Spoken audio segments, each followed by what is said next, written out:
Hello, good evening. आज रात्री मला चिकन बिर्याणी करायची होती, म्हणून मग मी 1 किलो तांदूळ आणले होते बासमतीचे.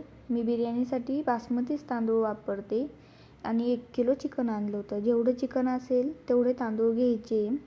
तांदूळ छान धुवून घेतलेले होते मी. त्याच्यानंतर तांदळापेक्षा थोडं जास्त पाणी ठेवलं होतं. त्यात मी खडे गरम मसाले टाकले वरनं आणि 3 पळी तेल टाकलेलं होतं छान आणि असं हलवून घेतलेले.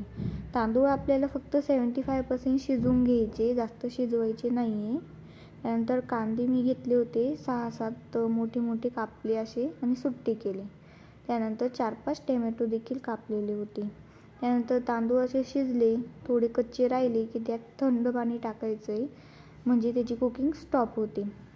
कुकिंग स्टॉप करण्यासाठी थंड पाणी टाकणं इम्पॉर्टंट आहे, नाहीतर ते तांदूळ चिटकून बसतात एकमेकांना आणि असे मोकळे होत नाही. आणि ते असे परातीत वेगळे काढून घ्यायचे, म्हणजे ते सुट्टे होतील आणि गार होतील. त्यानंतर कढई घेतली, त्यात तेल टाकलं, कारण की आपल्याला कांदे फ्राय करायचे होते म्हणून. त्यानंतर तेल टाकल्यानंतर तेल चांगलं कडक गरम होऊन द्यायचं आहे हाय फ्लेमवरती. त्यानंतर अर्धे कांदे टाकायचे, आपल्याला ब्राऊन होईपर्यंत आपल्याला करायचे. त्याच्यामुळं कांदे टाकून झाल्यानंतर फ्लेम मीडियम किंवा स्लो करून टाकायचं आहे. त्यानंतर साईडला लगेच चिकन घेतलेलं होतं मी. चिकन धुवून झाल्यानंतर मी त्याच्यात हळद टाकून ठेवलेली होती आधीच. आणि त्यानंतर मग 1 लिंबू घेतलेलं होतं. 1 लिंबू मी पूर्ण त्याच्यात म्हणजे पिळलेलं आहे. छानपैकी असं करून घ्यायचं आहे. आणि त्यानंतर मग आलं लसूणची पेस्ट केलेली होती 2 चमचे. तुमच्यानुसार तुम्ही घेऊ शकता आलं लसूणची पेस्ट हवी तशी. त्यानंतर त्याच्यात दही ॲड करायचं होतं. मग मी अमूलचं दही यूज केलेलं आहे. ते 1 वाटी यूज केलेलं होतं मी आणि थोडंसं बाकीचं बाजूला ठेवून दिलेलं होतं. त्यानंतर छान असं दही ॲड केलं की त्यानंतर चिकनचा मसाला यूज केलेला आहे मी याच्यात. चिकनचे 2 पॅकेट आणले होते, ते त्याच्यात टाकलेले. त्याने चव येते छान म्हणून मग ते टाकून घेतलेले होते. छान असे टाकून झाले. साईडला आपले कांदे पण ब्राऊन झालेले होते, त्यामुळं मग मी ते काढून घेतले. असे ब्राऊन करायचे म्हणजे ते गोड लागतात. त्यानंतर बिर्याणी मसाला आणलेला होता मी, तो मी 1 पॅकेट पूर्ण ॲड केलेला आहे चिकनमध्ये.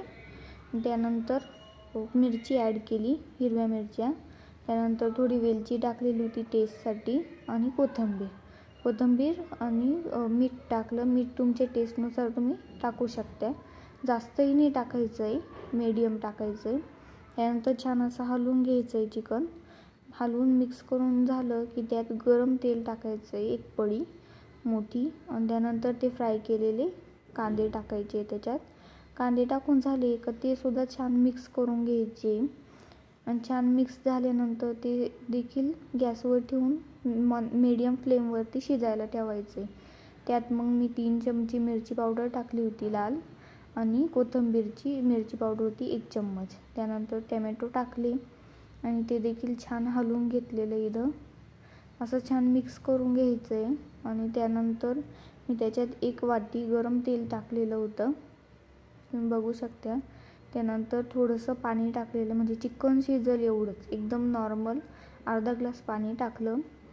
छान असं हलवून घेतलेलं आहे, म्हणजे चिकन छान शिजवून घ्यायचं आहे. असं चिकन शिजलं की त्यानंतर 1 पातेलं घेतले मी, त्यात तेल टाकला.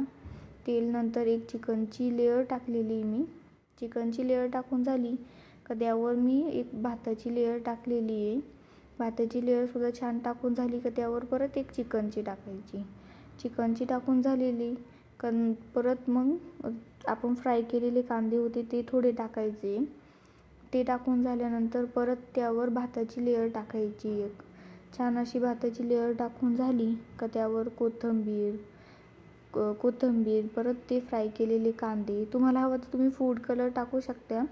ग्रीन आणि रेड कलरचं फूड कलर भेटतं, त्यानेसुद्धा देखील टेस्ट खूप छान येते. कलरही येतो भाताला आणि ते दिसायलाही खूप छान दिसतात. माझ्याकडं नव्हतं म्हणून मग मी ॲड केलेलं नाही आहे. आणि हे 10 ते 15 मिनटं छान असं स्लो फ्लेमवरती शिजवून घ्यायचे, म्हणजे तुम्हाला रेडी टू ईटसाठी तयार आहे ते. बघू शकतात तुम्ही. थँक्यू.